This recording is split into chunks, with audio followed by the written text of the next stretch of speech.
আসসালামু আলাইকুম। আজ রোববার ২৬শে মাঘ, ৯ শাবান, ৯ ফেব্রুয়ারি। বাংলাদেশ বেতার রাজশাহী। স্থানীয় সংবাদ পড়ছি আব্দুর রহমান মাসুম। নওগাঁ ধামুরহাটে বিভিন্ন ব্যাংকের খেলাফি ঋণ গ্রহীতাদের সার্টিফিকেট মামলার গণশুনানি অনুষ্ঠিত হয়েছে। গতকাল উপজেলা হলরুমে গণশুনানি করেন উপজেলা নির্বাহী অফিসার মোহাম্মদ মোস্তাফিজুর রহমান। গণশুনানিতে অংশ নিয়ে তাৎক্ষণিকভাবে ৩ জন দেনাদার মোট ১,০৯,০০০ টাকা পরিশোধ করেন এবং ৬৯ জন ঋণ গ্রহীতাকে মাসিক কিস্তি নির্ধারণ করে ঋণ পরিশোধের সুযোগ দেয়া হয়। এ সময় রাজশাহী কৃষি উন্নয়ন ব্যাংক, জনতা ব্যাংক সহ বিভিন্ন ব্যাংকের স্থানীয় প্রতিনিধি, অন্যান্য ব্যক্তিবর্গ ও ঋণ গ্রহীতারা উপস্থিত ছিলেন। ইসলামী ছাত্র শিবিরের উদ্যোগে রাজশাহী বিশ্ববিদ্যালয়ে কৃতি শিক্ষার্থীর সংবর্ধনা অনুষ্ঠিত হয়েছে। শিবিরের ৪৮তম প্রতিষ্ঠাবার্ষিকী উপলক্ষে গতকাল বিকেলে বিশ্ববিদ্যালয়ের ডিনস কমপ্লেক্সে এই অনুষ্ঠানের আয়োজন করা হয়।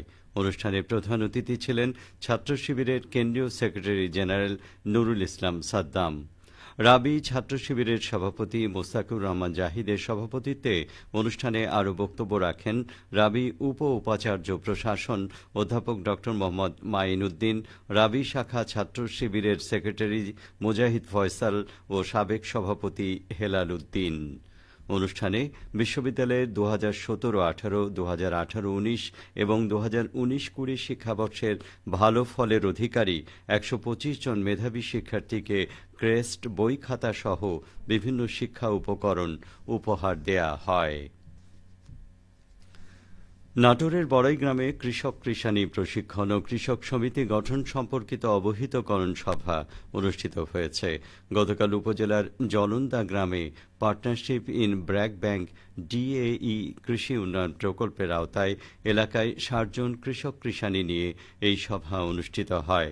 সভায় প্রধান অতিথি ছিলেন কৃষি সম্প্রসারণ অধিদপ্তরের উপপরিচালক ড মোহাম্মদ মাহবুবুর রশিদ। উপজেলা ভারপ্রাপ্ত কৃষি কর্মকর্তা মারফুদুল ইসলাম এতে সভাপতিত্ব করেন। সভায় বক্তারা বলেন, অনাবাদি পতিত জমির সর্বোত্তম ব্যবহার নিশ্চিত করতে কাজ করছে সরকার। এর মাধ্যমে কৃষকদের পুষ্টি চাহিদা পূরণ করার পাশাপাশি কৃষকরা স্বাবলম্বী হয়ে উঠবেন। এই লক্ষ্যে প্রয়োজনীয় পরামর্শ, প্রশিক্ষণ ও প্রণোদনা প্রদানের মাধ্যমে কৃষি বিভাগ নিরলসভাবে কাজ করে যাচ্ছে। দেশব্যাপী আওয়ামী লীগের রাষ্ট্রবিরোধী ষড়যন্ত্রের প্রতিবাদে বগুড়ার নন্দীগ্রামে পৌর বিএনপির উদ্যোগে বিক্ষোভ মিছিল অনুষ্ঠিত হয়েছে। গতকাল বিকেলে দলীয় কার্যালয় থেকে ওই বিক্ষোভ মিছিল বের করা হয়। মিছিলটি পৌর এলাকার বিভিন্ন সড়ক প্রদক্ষিণ করে দলীয় কার্যালয়ে গিয়ে শেষ হয়। এ সময় বক্তারা বলেন, ২৪-এর আন্দোলনে সরাসরি গণহত্যায় জড়িত আওয়ামী লীগ অপশক্তি আবারও মাথাচাড়া দেওয়ার চেষ্টা করছে। গণহত্যার সাথে জড়িত আওয়ামী লীগ ও তাদের দোসরদের কোনোভাবেই বাংলার মাটিতে সংগঠিত হওয়ার সুযোগ দেয়া হবে না। বিক্ষোভ মিছিলে উপজেলা বিএনপির সভাপতি আলাউদ্দিন সরকার, সাধারণ সম্পাদক বেলায়েত হোসেন আদর, পৌর বিএনপির সভাপতি আলেকজান্ডার, সাধারণ সম্পাদক কে এম শফিউল আলম সুমন সহ অনেকেই উপস্থিত ছিলেন।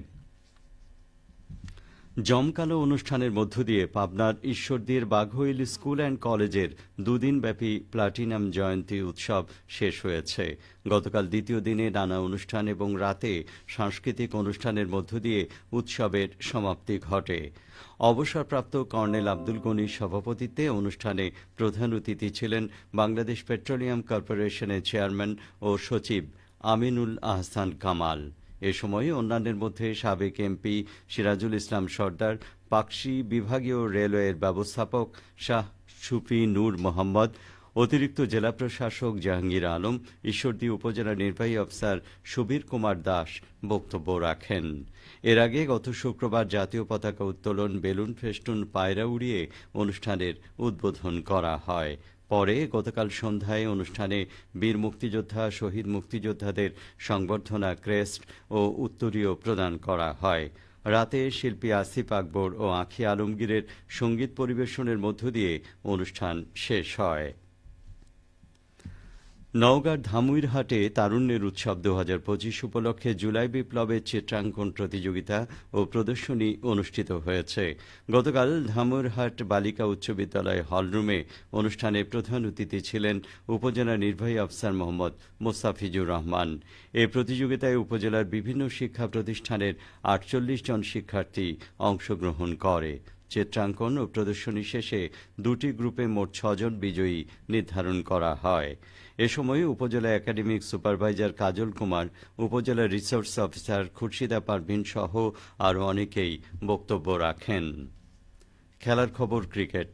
নাটোরে প্রাইম ব্যাংক জাতীয় স্কুল ক্রিকেট টুর্নামেন্টের ফাইনাল খেলা গতকাল অনুষ্ঠিত হয়েছে।